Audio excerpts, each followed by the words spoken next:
Bonjour à tous.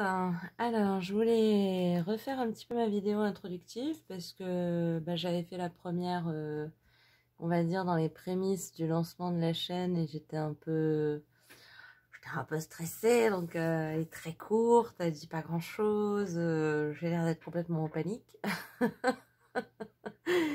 Donc je me suis dit, c'est le moment voilà, de relancer un petit peu quelque chose de moins dramatique. Qu'est-ce que je voulais vous dire? Je voulais vous présenter rapidement les jeux principaux que j'utilise à l'heure d'aujourd'hui. J'en ai d'autres que j'ai pas encore inclus, mais ça ne saurait tarder. C'est juste vraiment selon le feeling, voilà, l'envie. On a déjà le Lightseers Tarot, qui est donc un tarot classique avec les lames majeures et les lames mineures, mais qui au niveau, on va dire, descriptif, au niveau vraiment du dessin, que je trouve très très riche, très beau, très parlant. Voilà, vraiment, moi vraiment, il me parle, il s'exprime, il me crie dessus, on va dire.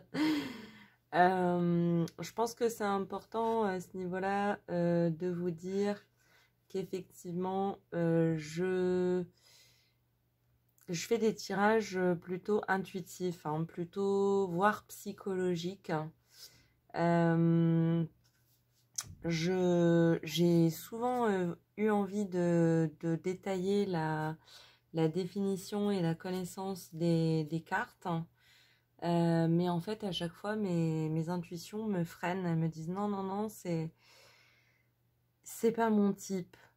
Voilà. C'est pas mon genre, c'est pas mon style. Et c'est pour ça que les oracles aussi marchent très bien. Comme celui de l'Oshozen Tarot. Parce que voilà, je laisse parler la carte en fait.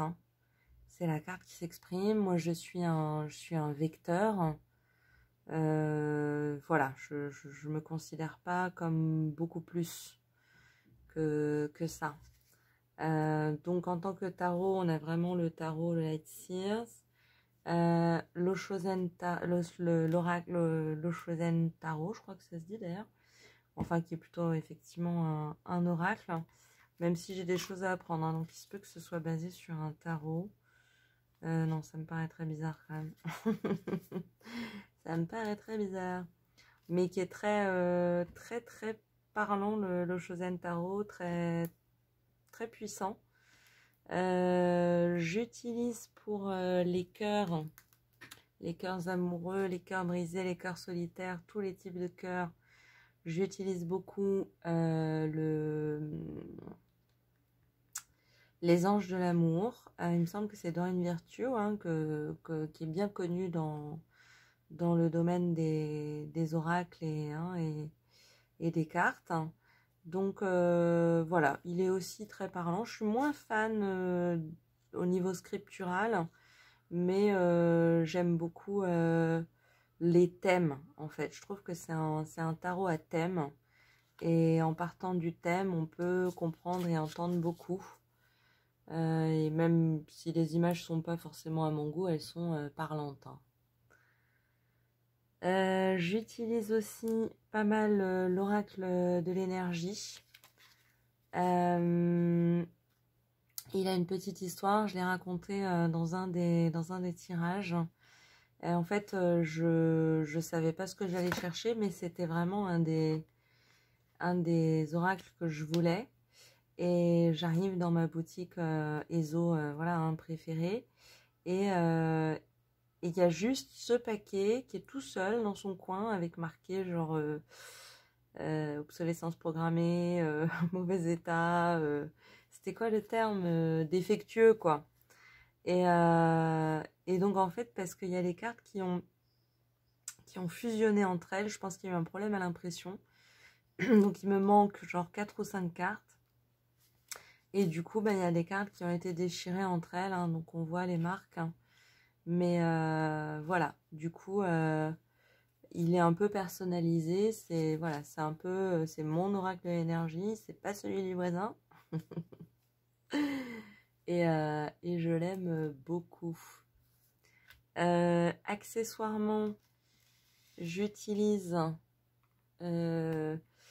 l'oracle des miroirs que je viens d'acheter, donc c'est récent, hein, on a la chance et la culpabilité, pourquoi pas.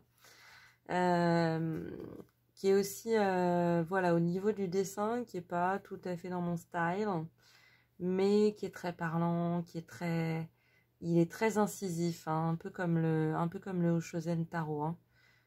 Ça discute pas, hein, dans l'énergie, elle est quand même très très limpide. Donc évidemment, elle laisse pas beaucoup de marge à l'interprétation, mais au moins, elle dit ce qu'elle a à dire. Et puis le dernier que j'aime bien, qui est l'oracle des réponses angéliques. Donc c'est un peu différent. Si vous êtes intéressé par les cartes, il faut savoir que celui-là, il faut savoir un peu comment l'interroger. On a des notions de temps dans les prochains mois, dans les prochaines années, dans les prochains jours. On a des notions de voilà, lâcher prise, vous êtes prêt, amour romantique. Ça peut être soit une indication, choisissez une nouvelle direction, vous voyez, c'est une indication sur ce qui se passe, une indication sur ce qu'on devrait faire, ou une indication sur le thème de la temporalité, vous voyez. Voilà, donc ça c'est un peu, c'est ce que j'utilise activement, on va dire, à l'heure d'aujourd'hui sur ma chaîne. Donc je voulais vous faire un point. Si vous êtes intéressé, que vous êtes intéressé par les cartes, ça peut être intéressant d'avoir ces références-là. Accessoirement, on m'a demandé récemment pourquoi Manitaro. Pourquoi Manitaro? C'était assez impulsif, ça a été fait un peu sous le coup de l'intuition, hein. Manita, on m'avait appris il y a quelques années, j'avais entendu ça, que Manita, ça voulait dire petite main. Et je trouvais ça intéressant pour une chaîne qui se présente que par les mains. Hein, les petites mains du tarot, les petites mains de la cartomancie. Voilà, donc c'était parti sur les petites mains. Et puis évidemment, ça finissait par ta. Je me suis dit autant finir par tarot. Allons-y jusqu'au bout. Et du coup, comme je suis aussi biculturelle anglais-français, je pensais à raw, R-A-W, qui veut dire cru. Je me suis dit un peu le tarot cru ou les petites mains crues, c'est un peu bizarre. Je voyais pas trop la pertinence, en tout cas par rapport à ma personnalité. Sinon, il y avait row, qui est R-O-W, qui veut dire ramer. Alors en français, évidemment, on a une expression, hein, ramer, on rame, on galère. Alors pourquoi pas, hein, moi je trouvais ça très drôle. C'est beaucoup plus léger que cru. Mais en même temps, en anglais, ça n'a pas de connotation, donc ça veut vraiment dire avancer, faire des efforts, aller dans une certaine direction, trouver son sens, etc. Donc je trouvais ça assez parlant. Accessoirement, je me suis rendu compte après coup, donc il y a pas très longtemps, que ça faisait aussi manie tarot, donc la manie du tarot. Je trouvais ça assez mignon aussi. Donc c'est pas perdu, comme quoi ça a tendance plutôt à confirmer un peu l'intuition. Et puis j'ai une amie qui m'a rappelé que row, R-O-W, c'était aussi, ça voulait dire une rangée. Et c'est vrai que quand on tire les cartes, on tire des rangées de cartes, quoi. Donc finalement, même a posteriori, après coup, on se retrouve quand même pas mal dans le thème, quoi. Donc ça colle, ça roule plutôt bien. Voilà ce que je voulais vous dire. Écoutez, j'espère que si c'est la première vidéo que vous voyez, j'espère que vous passerez un moment agréable sur ma chaîne, que ça vous parlera, que ça vous donnera des pistes, des intuitions, une envie d'en savoir plus, de développer vos sentiments, vos émotions, ce que vous ressentez, vos ressentis, voilà, c'est le terme que je cherchais.